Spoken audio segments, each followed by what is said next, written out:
Chapter 7 The Challenge of Memory. Quote, "If there's any way you guys can get me a different brain, I'd appreciate it." End quote. Kurt. The idea of reading about traumatic memory may evoke some anxiety for you. After all, it's disturbing memories that many people want to avoid. So, here's a message of reassurance. We are going to be exploring this area in a gentle and gradual way. Also, this chapter will hopefully normalize difficulties you may have with traumatic memories. We will explore the difference between normal memory and traumatic memory and understand why traumatic memories can feel like a challenging issue.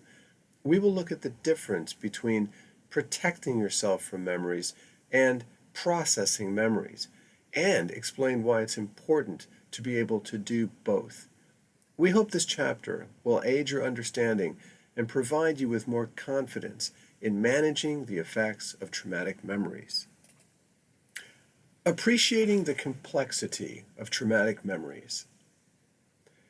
A traumatic event is a frightening experience in which a person experiences physical or emotional harm or the threat of harm. Attacks on one's physical safety or sense of self can be traumatic. Trauma involves serious stress which overwhelms an individual's capacity to cope or to integrate emotions and sense-making. In this respect, childhood, physical, emotional, and sexual abuse, neglect, or abandonment is normally traumatizing.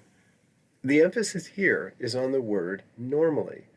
When children experience significant threats, it is normal for such experiences to have traumatic effects, including traumatic memories. Traumatic memories can be thought of as a normal consequence of highly abnormal events. Dealing with traumatic memories can be one of the most difficult and yet important aspects of recovery. Most people who experience childhood harm appreciate that there are memories of what happened that are problematic. In a sense, the problem of childhood trauma is the problem of traumatic memories. What's different about someone who grew up with safety and love from someone who grew up with experiences of threat? Well, obviously, the experiences are different, but the experiences happened in the past. What is different today is that traumatic memories live on in the individual who experienced harm. The legacy of childhood trauma is kept alive for adults through memories encoded in the brain, felt in the body, and represented in the habitual ways the individual thinks about self, others, and life. However, the way in which individuals are affected by traumatic memories is complex and can vary from one person to the next. Many do struggle directly with re-experiencing of traumatic memories. If you recall, in a previous chapter, we explored complex traumatic stress disorder, or CPTSD, a common diagnosis for those who experienced childhood harm. There were 6 features of this diagnosis, one of which is referred to as re-experiencing. Re-experiencing occurs when intrusive and unwanted memories of a traumatic event come into a person's mind.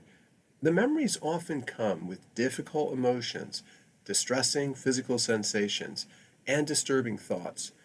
An individual may respond by avoiding events, people, or places which might trigger re-experiencing. If re-experiencing comes with very powerful physical sensations and emotions, and the person loses contact with the present moment, isn't sure what is real, or even feels that something awful is happening again, this is called a flashback. A flashback can be scary. Only some individuals who encounter childhood trauma experience flashbacks, and if this has not happened to you by now, it probably won't. Nightmares can be thought of as re-experiencing when asleep, often in symbolic form. Whether re-experiencing occurs through intrusive images, flashbacks, or nightmares, the individual is dealing with significant emotional and body-based distress connected to memories. While re-experiencing as described above is quite common, it's just not that simple. There are others who can recall events and talk about what occurred, but they seem disconnected from the emotion or physical sensations that ought to be a feature of the memories. In therapy sessions, they might tell you about awful childhood or adult experiences through deadpan expressions, almost as if what occurred happened to someone else. This does not mean that they were unaffected by events or that traumatic memories are not an issue. It can mean that the emotional and sensory content is disconnected from the memory of what occurred. Some of these individuals can struggle with depression or distress they feel in their bodies. And the complexity of traumatic memory does not end there. Certain individuals can really struggle to recall traumatic memories, and they can feel quite confused about the past. They may have a sense of abuse or neglect occurring, or they were told about such events by others, but there are significant gaps in memory.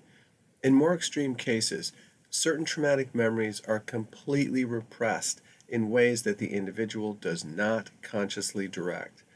However, memories that are repressed or lost can resurface later in life. The issue of recovered memories was controversial at one point, but we can now be quite sure that this is a genuine phenomenon. For some, it really is possible to remember an event later in life that had been unconsciously repressed. And when this occurs, people need to be believed. Recovered memories can occur with any form of trauma, but appear to be especially likely in instances of childhood sexual abuse. Again, difficulties in recalling what happened or total repression does not mean that trauma memory isn't significant. What can't be recalled can be experienced within the body and emotions, or acted out through difficulties in relationships or coping. Here's another complexity to consider. How difficult traumatic memories are can vary for a particular individual over time.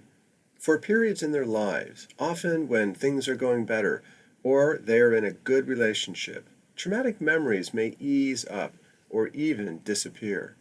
But if a person faces new stressors, experiences a relationship loss, or encounters something from their past, traumatic memories can wake up for a period of time. This was the case for Marianne, who had been physically abused by her stepfather. Quote, "My relationship to John, partner, was great, and I was really focused on training as a massage therapist. I was doing so well. And then I saw him," her stepfather. "I thought he was living up north, or maybe even dead, and suddenly there he was, walking in the high street. And all these memories started coming back to me." End quote. Fortunately, this was a temporary setback for Marianne, and with support from her partner and friends, she regained control over re-experiencing. However, her experience illustrates how memories can recede and then wake up. The fact that traumatic memories can be experienced so differently from one individual to the next can also relate to how people have tried to cope with the problem. There are many different ways individuals can attempt to suppress or push memories away. Examples can include drug and alcohol misuse, manic behavior, perfectionism, eating disordered behavior, OCD, or deliberate self-harm. It's not unusual for individuals to present initially to mental health services with the above issues, which then need to be traced back to childhood harm and associated traumatic memories. We are going to be exploring traumatic memory in ways which will hopefully support you in developing insight and your recovery. However, here is an important thought. Clinicians and researchers have made some useful discoveries about the problem of traumatic memories and what can help, which we will explore. However, given the complexity of this issue, we will not be explaining how traumatic memory works for you or what you should necessarily do about it. It will be necessary for you to see what you can identify with and explore the best way to use certain ideas or strategies. Traumatic memory and normal memory. Let's consider the way memory normally works in the case of non-traumatic events. Suppose you go to a birthday party. It's a nice event with largely pleasant emotions and low stress. The event is likely to be properly processed and stored away in memory. What does this mean? It means that 1. You were connected to the event when it was happening. 2. You were not overwhelmed by physical sensations and powerful feelings like fear, terror, disgust, or rage. You had access to both your emotional brain, limbic system, and your thinking brain, prefrontal lobe. 3. Because your emotional brain and thinking brain were online and working together, the birthday party events were encoded into memory in a straightforward way. These memories can be recalled and form the basis of a coherent story you can think about or explain to others without problems. Traumatic memory tends to operate differently from normal memory in a couple of ways. First, there is a difference in the level of emotional and physiological arousal when we experience traumatic events. Adrenaline is released when we experience a threat, resulting in memories being strongly encoded. The fact that we strongly encode threatening events in memory is our mind's way of trying to ensure safety in the future. As well-intentioned as traumatic memory is meant to be, there is often a real problem with how it works later in life. Traumatic memories may keep reoccurring when we are quite safe. For some individuals, they show up in nightmares, often in symbolic form. The memory of the pleasant birthday is something we might think about occasionally, and we do not feel compelled to re-experience it. Rather than acting as a helpful guide and protecting us from further problems, memories of trauma have become a problem. Second, how traumatic memories get stored can work differently than non-traumatic memories. Memory involves storage systems, the thalamus and hippocampus, our emotional brain, or the limbic system, and thinking brain, or the prefrontal lobe. With normal memory, these systems are integrated and work together to process and store away experiences in a coherent way, as with the pleasant birthday party. If an event is threatening, our emotional brain may take over while our thinking brain gets shut down. We experience shock and powerful physical sensations and get flooded by emotions such as fear, terror, disgust, or anger or rage. The sympathetic nervous system we discussed in an earlier chapter gets activated. Images and powerful physical responses and emotions can be stored away, but without access to our thinking brain during the event, we may not have a coherent story. The storage of the memory can be fragmented and laden with disturbing emotional and sensory aspects. By shutting off our thinking brain, we are defending ourselves by repressing or dissociating from some of what is happening. Repression or dissociation are ways of cutting yourself off from the event so that you don't experience the full awfulness of it. If you recall the traumatic memory today, you may experience emotions and physical sensations, but might find it hard to access a coherent and helpful story about what happened. It's common for people who experienced childhood harm to tell us that their traumatic memories come to them in flashes or fragmented bits rather than in a chronological way. Because of this, some can feel upset about having difficulties recalling events in a coherent way, and they may worry that others won't believe them if they can't describe it confidently. These individuals need to be believed and to feel reassured that they are recalling what happened as well as they can. This is how traumatic memory often works, but it can go in another direction as well. If an individual was truly overwhelmed by a terrifying event, it's possible that their thinking brain and emotional brain got switched off. They can be deep in a dorsal vagal response where everything is shutting down for protection. The experience will certainly have impacted them, but they may have limited or no access to the events, emotions, or physical sensations. This can sometimes explain the confused and deadpan descriptions we sometimes hear from clients. It can also explain the fact that a memory can be lost and then recovered later in life.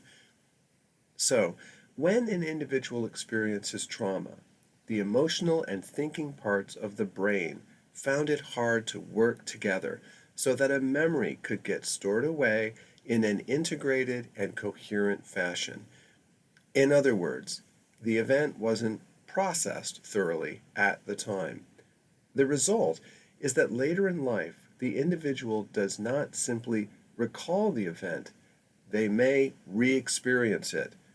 The images often come with the same old feelings of fear, terror, anger, shame, etc. In a sense, the individual is going through it again. The individual is not able to look back on the event with a sense of distance. The memory can feel frozen in time. The sense an adult may make of the event, the story they tell themselves, may also be frozen in time. They may still, in certain ways, explain what happened through the eyes of the child. Many people who experience childhood harm feel badly that they are continuing to struggle with traumatic memories well into adulthood. For this reason, it's important to make the point that such individuals are not weak or failing. They are struggling with traumatic memories because this is what childhood trauma produces. The problem of traumatic memory is better thought of as a condition rather than a choice. No one who experienced childhood harm gets up in the morning and decides they are going to have distressing and intrusive memories that elicit emotional and body-based distress, undermines their sense of self, and pushes them towards unhelpful coping. When it comes to considering traumatic memories, self-compassion and self-acceptance make a lot of sense. Should you protect yourself or process traumatic memories? This is a common question those who experience childhood harm can ask. Let's look at what we mean by protecting yourself from memories and processing memories. By protecting yourself from traumatic memories, we simply mean exerting control so you are not getting harmed or re-traumatized by them. This can include, for example, deciding not to deal with memories at a particular time. Processing traumatic memories is a term that clinicians and researchers use. It just means allowing yourself to recall events, safely experience sensations and emotions attached to memories, and to think about, talk about, or write about what happened. Processing traumatic memories means allowing yourself to experience them, but in a way which is relatively safe and hopefully allows for better integration of emotions and thoughts. That story we tell about what happened. Before we look at protecting yourself from memories versus processing memories, let's explore a bit further why traumatic memories can be such a problem. For many, re-experiencing childhood events through memory can feel like a trap. For some, these memories can be intrusive, and the individual may feel compelled to re-experience them. The memory feels harmful and difficult to get away from. As one client we knew put it, quote, "It's like having to listen to this extremely annoying person saying the same horrid things over and over again. It's like, shut up already," end quote. On the other hand, some will find ways of strongly suppressing traumatic memories. They may blot out memories through substance misuse, manic behavior, self-harm, filling their mind with noise, or other behaviors. If you constantly push away or suppress trauma, trauma often expresses itself indirectly through generalized anxiety, nightmares, or through the body, e.g., headaches, frozen muscles, fibromyalgia, IBS, etc. The trap looks like this. Re-experiencing traumatic memories can feel disturbing, but running from traumatic memories can be exhausting. We mentioned Donald earlier, a man who was emotionally abused by his parents. He provided us with an analogy which beautifully illustrates the dilemma of traumatic memory. Quote, "I don't want to remember what happened, and I know I have all sorts of ways of forcing it out of my head, but it can be exhausting. It's like I'm standing in this swimming pool and I'm pushing a large ball under the water. I can't see the ball, but I can feel it pushing itself back up. And after a while, your arms get tired." End quote. So suppressing or running from the memories doesn't get rid of them. On the other hand, it's no good allowing yourself to get flooded by distressing memories that leave you feeling out of control, make living your daily life very hard, give you panic attacks, etc. Many people intuitively know that suppressing memories doesn't get rid of them, yet they can be very anxious about facing them. Let's return to our original question. Are you supposed to protect yourself from these memories, or are you supposed to face and process these memories? We believe you should be able to do both. Sometimes it's important for you to control and protect yourself from memories. However, it's also important to process memories when possible, to safely recall what happened, allow for manageable emotions and sensations, think about, talk about, and make sense of it in ways that can help you feel stronger. Below, we explore methods of protecting yourself, and we will look at informal and formal ways of processing memories. Protecting yourself from traumatic memories. Recovering from a traumatic childhood will require being able to face what happened in childhood. However, there are times when it's better to protect yourself from memories. Why might it be important to protect yourself, and when might you want to do this? There are 3 ways of answering this question. 1. You might be having intrusive memories at a time when you need to function or help someone else. It's just the wrong time to experience and think about childhood memories. 2. There may be times when you feel that a particular memory is too disturbing and you are worried about being overwhelmed. This can sometimes be the case if an intrusive memory comes back with very distressing emotions and physical reactions. It is always the case with flashbacks. A flashback is something to manage and protect yourself from. Jerry was physically and emotionally abused by his father. He told us, quote, "I can think about a lot of what happened when I was growing up, but there are a few memories which, if I remember that, I feel like I'm being mugged." End quote. At this stage in his recovery, those were memories he needed to protect himself from. 3. There is evidence that the more you think about something or recall a memory, the stronger that memory becomes. This is helpful if we are studying for a test or want to improve our tennis serve. However, recalling a traumatic memory over and over again can also strengthen the memory trace. Making progress with childhood trauma does require being able to access memories safely in order to develop insight and create change. But recalling a traumatic memory numerous times is not required. If you are repetitively recalling a distressing memory in ways which does not support insight or recovery, this isn't helping you to move forward. So, if you realize that you need to protect yourself from a disturbing memory or a flashback, what can you do?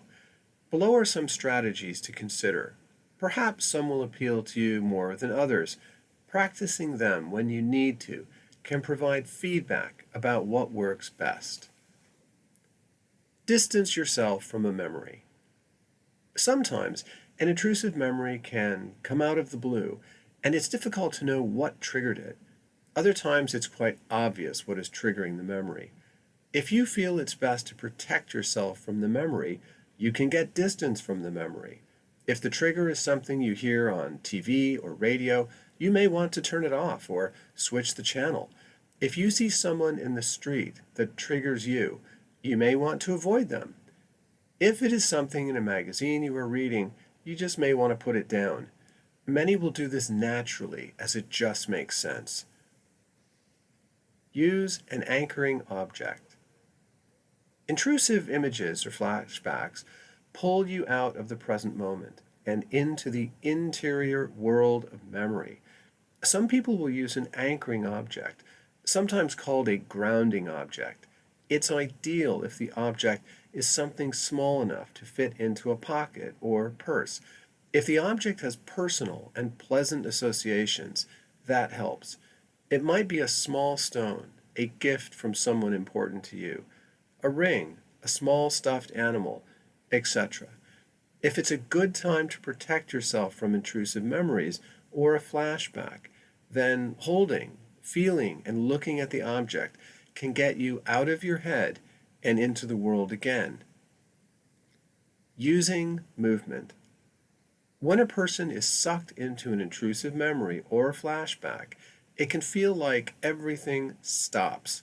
The world disappears, and a person might find themselves immobilized and staring into space as the memory gets hold of them. Getting yourself moving can help. Walking, singing, stretching, or yoga, etc., can work.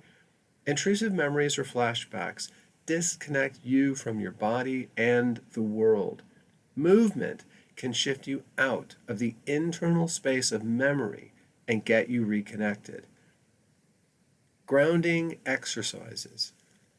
We introduced the technique of grounding during the introductory pages, but it can be such a useful strategy, it's worth highlighting again.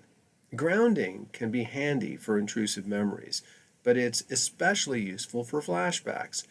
Anytime you struggle with flashbacks or strong intrusive memories, you can circle back to the grounding exercises we described in the previous section entitled Preparing for a Safe and Productive Experience. As mentioned, some people find it helpful to write out the text of a grounding exercise and keep it with them at all times. Reassure yourself strongly.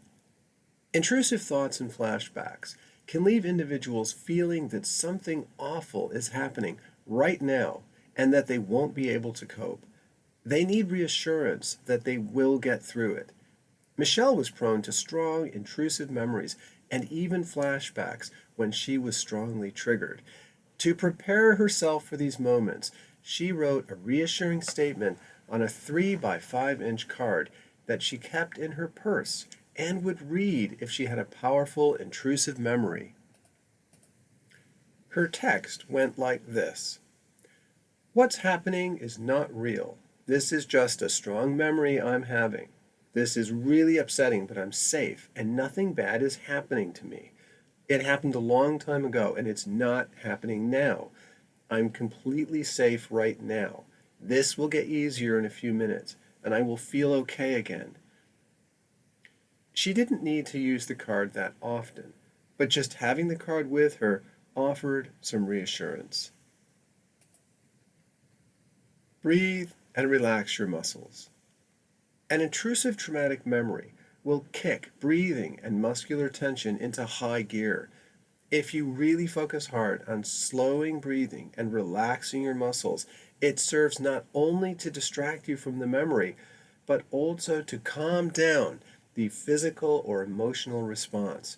As with grounding, the technique of controlled breathing was discussed in the section entitled Preparing for a Safe and Productive Experience. You can review and practice controlled breathing as a way of protecting yourself from memories.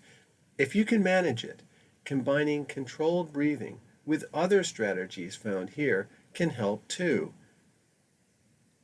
Connect with someone you trust. Some people feel most vulnerable to intrusive memories or flashbacks when they are alone. These individuals may feel safer if they get in connection with someone they trust. You don't have to talk about the intrusive memories when you contact someone, unless this works for you. For some, just getting in touch with someone you trust will distract you or minimize the effect of the intrusive images. Pay attention to the world out there. Intrusive thoughts and images are happening in your mind. The world you are experiencing is happening around you, out there. An intrusive thought or image says, forget about what's going out there in the world. Pay attention to what's happening inside your head and body. If now is not the right time to attend to the memory, force your attention outward. Stay connected to reality. The extent you can keep your attention on what you're doing will drain away the power of the intrusive memory. Janet told us about an intrusive memory that occurred while she was washing up. Quote, I was listening to the radio and this song came on. It was a song which was popular when I was young, and it immediately triggered bad memories from when I was a kid. I was going out to my book club soon, and I didn't want to be a mess. I turned the radio over to the news. I focused all my attention on the feel of the warm soapy water and the dishes and what they were saying on the news. End quote. Exercise 1. Techniques for protecting yourself from memories or flashbacks. We briefly described 8 strategies for protecting yourself from intrusive memories or flashbacks. Some will have more appeal to you than others. Scan back over the headings for each strategy. Which strategies do you intuitively imagine will work best for you? Knowing what will work best can require some practice. When you need to protect yourself, we suggest practicing those strategies you are most drawn to. When you use any skills to protect yourself from a memory, there is space under Exercise 1 in the guidebook to describe how it went. What is meant by processing traumatic memory?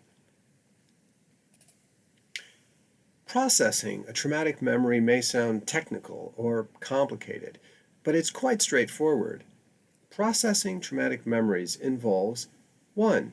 Recalling a memory. 2. Experiencing manageable emotions and physical sensations attached to the memory. And 3. Thinking about, talking about, or writing about the memory. Through remembering and allowing for feelings and reflection, you may be able to create a more realistic and supportive story about what happened, how you were affected, and who you are. As mentioned, processing traumatic memories is a phrase clinicians use, but if you prefer, it can be thought of as working with or responding to traumatic memories. While processing traumatic memories may not be difficult to understand, it is often difficult to do. We are going to look at what happens when you are processing distressing memories in more detail and explore why it can be so challenging. Also, there are informal ways you can process memories and formal processing strategies that happen when you are working with a qualified therapist. We will explore both. As mentioned, when a person experiences a shocking event, the emotional brain can take over, the thinking brain can shut down, and the memory can get stored away without a coherent story about what took place. So, processing traumatic memory involves remembering, having access to some feelings, and being able to construct a story which is helpful and healing. Constructing the story can involve thinking about it, talking about it, writing about it, or even drawing or painting about it. In other words, you are trying to integrate feeling and thinking. You are putting it back together, but in a way which is tolerable and supports a coherent and healing story. While this process is important and can support healing, it is normally challenging. Let's explore some of the common issues. First, just having access to memories stored in the hippocampus can be difficult. Traumatic events may have happened many years ago, and you may have dissociated, cut off from some of what was happening at the time to protect yourself. Second, the emotional brain will very likely have colored traumatic memories with disturbing emotional tones, which can be felt throughout the body. When you recall a traumatic memory, the painful associated emotions and physical sensations can also be present. The main reason those who were harmed avoid memory is because they don't want to re-experience these difficult emotions and body-based sensations.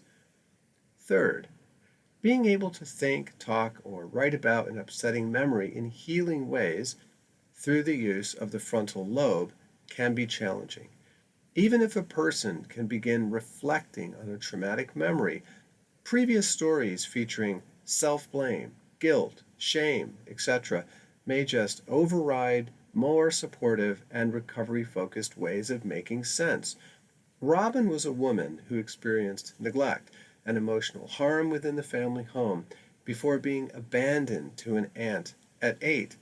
You can sense in her words that she is struggling to develop a realistic and healing story with respect to memories.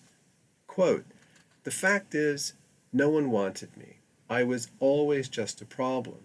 Maybe I shouldn't feel like a reject or ashamed about what happened, but that's just not what my brain tells me." End quote. So, on the one hand, it's important to acknowledge that processing memories can be challenging.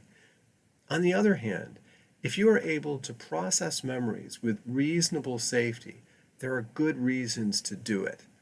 Let's look at this. Why process memories?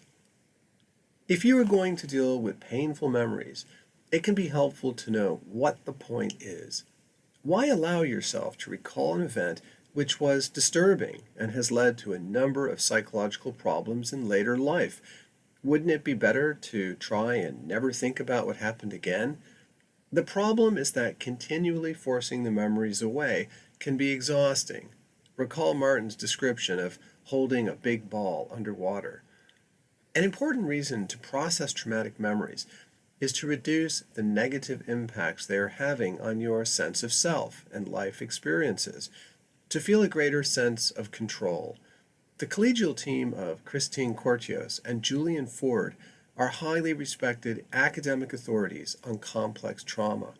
While discussing the neurobiology of childhood trauma, Courtios made this point, quote, "The true antithesis to intrusive re-experiencing is not freedom from trauma memories or trauma-related distress, but the capacity to choose whether, when, and how to recall and make sense of those memories." End quote. What Courtios means is this. By processing memories, your aim isn't to have complete freedom from intrusive traumatic memories and related distress, but to gain control over these experiences by choosing whether, when, and how to recall and make sense of those memories. By allowing yourself to process painful memories, you are facing those memories. And when you face something you are afraid of, you can take the fear out of it. In a sense, facing distressing memories is no different than facing anything people are frightened of. spiders, heights, crowded places, water, the dark, public speaking, etc. However, the key is that you not only face what you are afraid of, but also feel relatively safe and successful by facing it. We've discussed intrusive memories and flashbacks, but what about nightmares? At least some nightmares can be considered re-experiencing of traumatic events in symbolic form while you are sleeping. Night terrors are a form of nightmare where an individual may scream, shout, thrash about, fight something, or jump out of bed. Nightmares are one way in which a mind is trying to process traumatic events. If nightmares are a frequent problem, and you worry about going to bed or feel tired all day, this may be an argument for processing trauma during your waking hours. We have nightmares about what we suppress or repress during our waking hours. If we can find ways of processing what we are struggling with during our waking hours, we may be less exposed to nightmares while sleeping. Here is another reason why processing trauma matters. For many years, you have been telling yourself a story about who you are, what value you have to others, whether people can be trusted, whether life has a point to it, or whether you are safe in the world. This story very likely continues to be driven by the traumatic memories you still hold.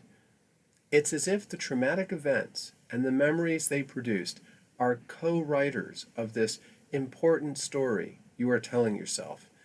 A feature of processing memories is being able to shape this story about yourself, relationships, and life in healing and self-supportive ways. The goal of processing trauma is integration. As mentioned, while trauma was happening, your emotional brain may have overwhelmed your thinking brain.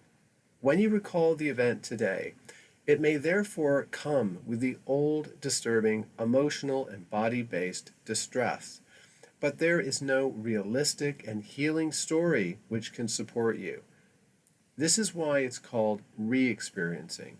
You are re-experiencing the event in a way which can be frozen in time.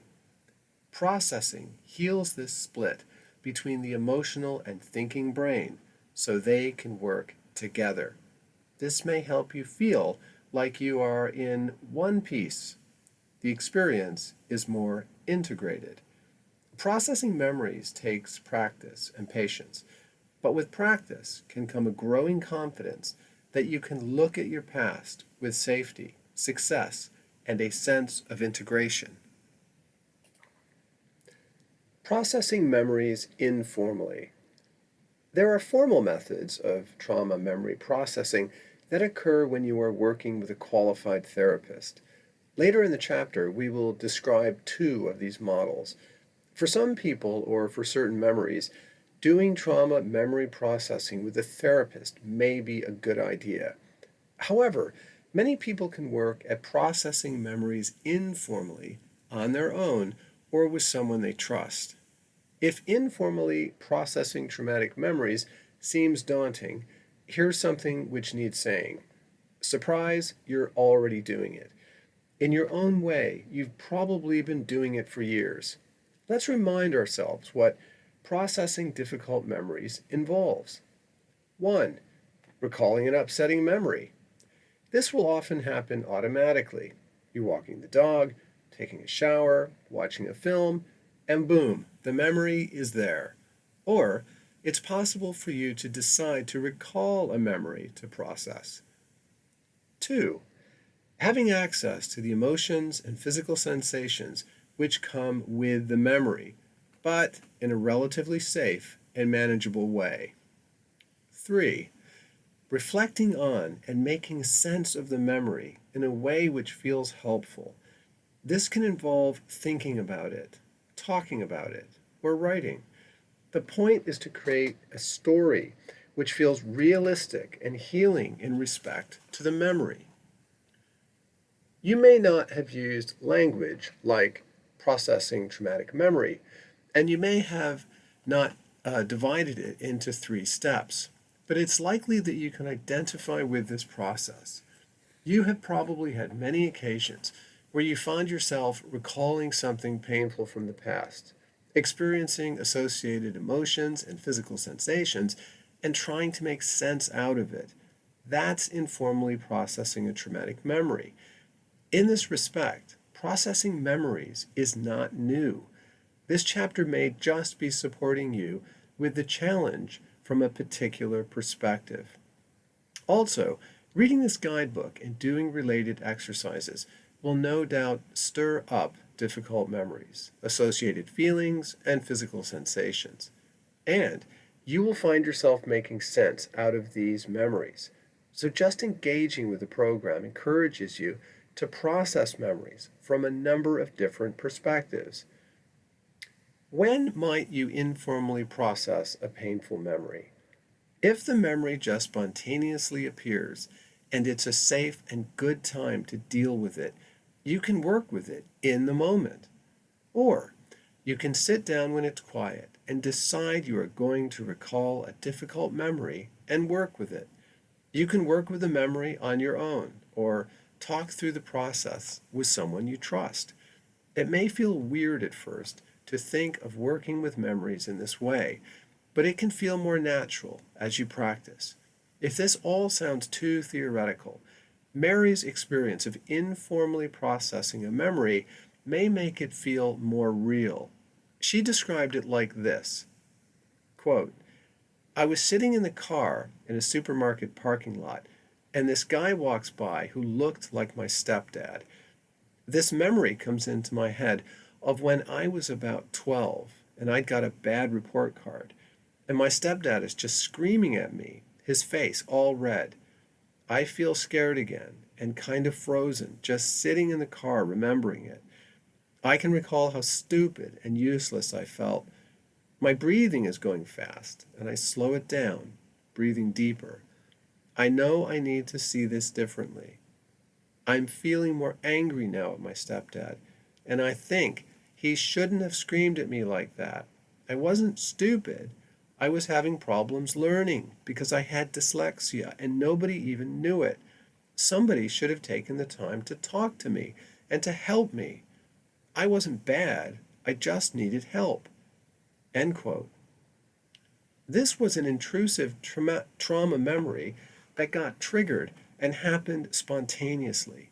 Mary did some processing right in the moment, and you can see all 3 components of processing at work.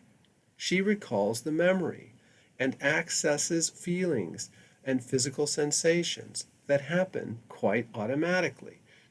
There were also some quite automatic negative thoughts attached to the memory, such as thinking of herself as useless and stupid.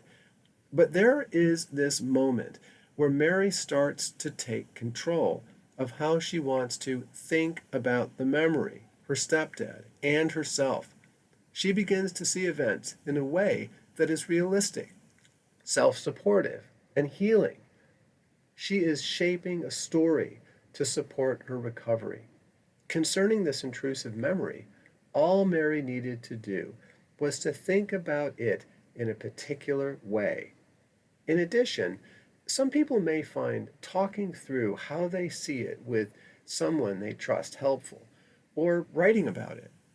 Whether thinking, talking, or writing, you are using your frontal lobe to support processing. The emotional and thinking aspects of your brain are online together. That's integration. Processing means that you are giving new meaning to what happened, which supports you and your recovery and changes how you relate to the memories. Just reliving a memory repeatedly strengthens it and keeps you stuck in the past, unable to free up emotion and energy for the present. This was a distinction which a client really helped us understand. Darnell had been physically and sexually abused by an uncle. Making matters worse, as a black child growing up in a predominantly white neighborhood in the 1980s, he'd experienced significant racial abuse. Now in his 50s, at one point, he had worked on shooting commercials. He put it like this, quote, "I'd never heard of processing a memory, but it made intuitive sense. It's sort of like working on a set for a commercial shoot. There's a lot going on that is just a part of what needs to happen, but I can also direct the scene in ways that make sense. I have a lot of intrusive memories that just pop up, and at a certain point, I just direct part of it, mostly how I want to think about what happened or how I should feel about it." End quote. So, like Mary, you can process a memory which occurs spontaneously. However, it's also possible to proactively decide to do some processing with a particular memory. You can sit in a quiet place and recall the memory, get in touch with feelings and physical sensations, and then shape your story about how to make sense of it in a realistic and self-supportive way. You can talk to someone about your experience or do some writing if you wish. If the memory feels like it has a bit less control over you, you are on the right path. Whether you do some processing for memories which occurs spontaneously or choose to recall a particular memory, there are a couple of guidelines which can help. 1. Work at processing memories when it's practical and you feel safe enough. If it's the wrong time or the memory seems too powerful, then it may be better to access any of the skills for protecting yourself from memories. 2. Keep in mind the distinction between processing a memory and re-experiencing a memory. You will be recalling the memory with some associated feelings and physical sensations, but as Darnell suggests, processing means that you can act as a director. The story you tell through thinking, talking, or writing should support your recovery, not keep you and the memory frozen in the past. Exercise 2. Informal traumatic memory processing. There are 2 ways you can do this exercise. First, you can go about your life and wait for an intrusive memory of past trauma to catch up with you. Depending on who you are, this may take 3 minutes or 3 days, but such experiences are common enough that you probably won't have to wait too long. If it's the right time and you feel safe enough to manage it, see if you can work at processing in the moment. Or, rather than waiting for an intrusive memory to arise spontaneously, you can sit quietly and choose a memory to recall, ensuring it is one you feel you can manage safely. Whether you work with a memory which is arising spontaneously or choose to work with a memory, you will be A. Recalling the event, B. Allowing for tolerable feelings and physical sensations, and C. Working with the thoughts which arise. See if you can work at thinking about the memory in a way which is realistic, self-supportive, and healing. Like Mary's experience depicted above, shape a story of the memory which helps you feel stronger and better about yourself and life. Talk or write about it as well, if that helps you. Whether you process a memory spontaneously or in a planned way, you can use the space under Exercise 2 in the guidebook to describe your experience and anything helpful you may have learned. Formal therapeutic models for trauma memory processing. This chapter suggests that it's important to be able to protect yourself from re-experiencing and develop confidence in informally processing memories. With practice and perseverance, a combination of protection and informal processing may feel adequate for some. However, others may find that re-experiencing is really stuck and painful. If this is the case, you may want to consider seeing a clinician who has specialist training and experience in providing formal therapeutic interventions for traumatic memories. You may want to seek professional clinical help if 1. You are struggling with intrusive traumatic memories frequently. 2. Memories come with intense emotional and physical responses that you just don't feel confident you can deal with on your own or with support from people you trust. 3. You feel strongly compelled to see past events in ways which produce shame, guilt, or self-blame. It's just difficult to shift this story on your own. There are a couple of formal models of therapy that have been shown to help certain individuals make progress with re-experiencing difficulties. These are models that have a good evidence base. Keep in mind that re-experiencing is one of the core problems associated with PTSD. So, if you specifically want professional help with re-experiencing, you are asking for help with PTSD.